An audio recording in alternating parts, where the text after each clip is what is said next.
Apa itu gerakan petani? Menurut Riza Kamajaya, gerakan petani merupakan protes yang dilakukan oleh kaum petani yang bertujuan untuk menuntut adanya suatu reformasi. Gerakan ini lahir karena adanya pengorganisasian yang dilakukan oleh satu atau beberapa orang tokoh penguasa.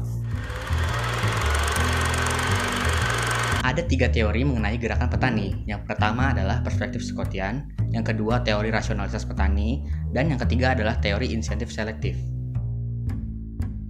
Perspektif Scottian, ciri-cirinya adalah jenis gerakan petani miskin dengan organisasi anonim, yang kedua organisasi bersifat non-formal, dan yang ketiga gerakannya berupa perlawanan kecil dengan sembunyi-sembunyi dan perlahan-lahan seperti mencuri barang-barang kecil, memperlambat kerja, pura-pura sakit, dan mengumpat ketika diberi pekerjaan.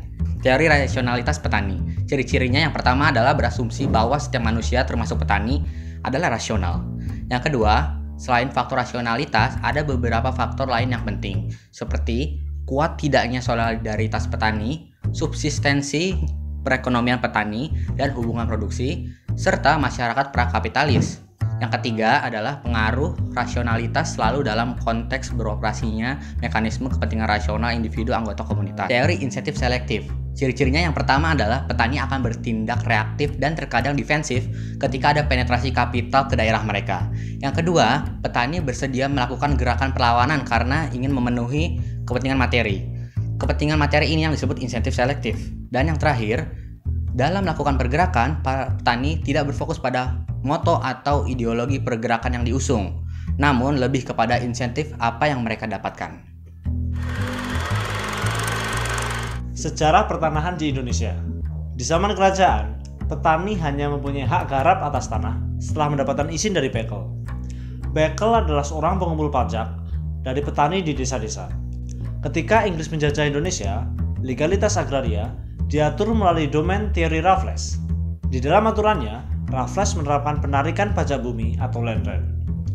Pada masa pemerintahan Van den Bosch, diterapkan kebijakan tanam paksa atau kulturstelsel pada tahun 1830 sampai 1870.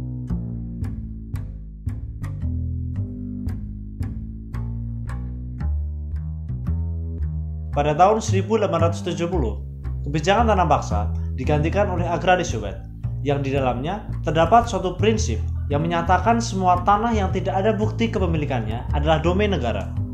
Undang-undang agraria ini mengakomodasikan swasta Belanda berbisnis di Indonesia. Di masa politik etis 1900 sampai Perang Dunia Kedua, pemerintah kolonial Belanda bermaksud mengoreksi perilaku bisnis swasta Belanda yang eksploitatif terhadap petani. Namun, perilaku bisnis swasta kolonial tetap mengutamakan kepentingan mereka. Presiden Soekarno mengeluarkan kebijakan untuk penataan agraria dengan mengeluarkan Undang-Undang Pokok Agraria 1960 untuk menggantikan hukum kolonial sebelumnya. Kebijakan tersebut merupakan kebijakan yang populis dan nasionalis. Selama pemerintahan Soekarno, rakyat mulai merasakan kebebasan, dan pada saat itu, konflik agraria banyak yang dipolitisasi. Dalam hal ini adalah Partai Komunis Indonesia. Pada era Orde Baru, pemerintah mempunyai asumsi berbeda terhadap pembangunan dengan karakter otoriternya. Mereka menjadikan masalah land reform hanya sebagai masalah teknis birokrasi pembangunan, menghapus semua legitimasi ormas petani, dan menetapkan masa mengambang yang memotong masa desa dan parpol.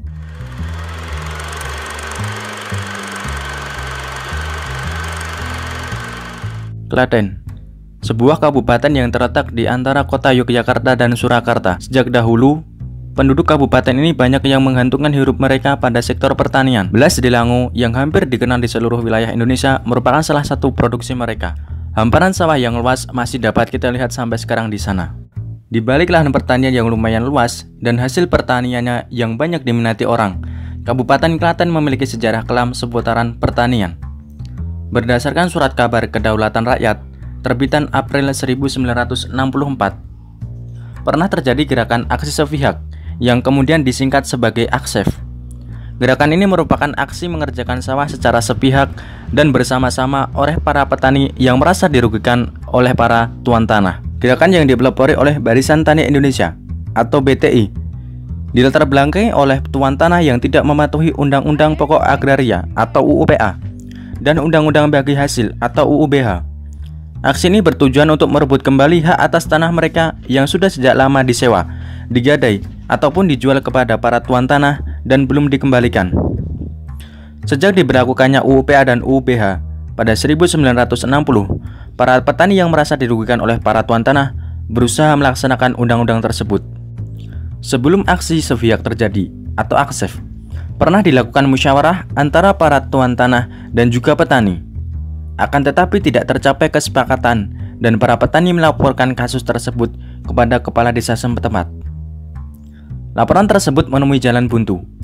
Kasus ini pun kemudian dilaporkan kepada panitia landform kecamatan. Akan tetapi, hasilnya juga sama. Karena sudah berkali-kali gagal dalam perjuangan secara diplomatis, para petani melanjutkan perjuangannya dengan melakukan gerakan aksi sepihak. Seringkali aksef mendapatkan perlawanan dari pihak tuan tanah yang juga mengerahkan massa. Aksi kemudian berlanjut dengan adu mulut dan berujung pada konflik yang menimbulkan banyak korban luka. Pemimpin BTI menjelaskan bahwa terjadi gerakan aksef adalah melaksanakan UU-PA dan UU-BH yang sudah diresmikan oleh Presiden Soekarno.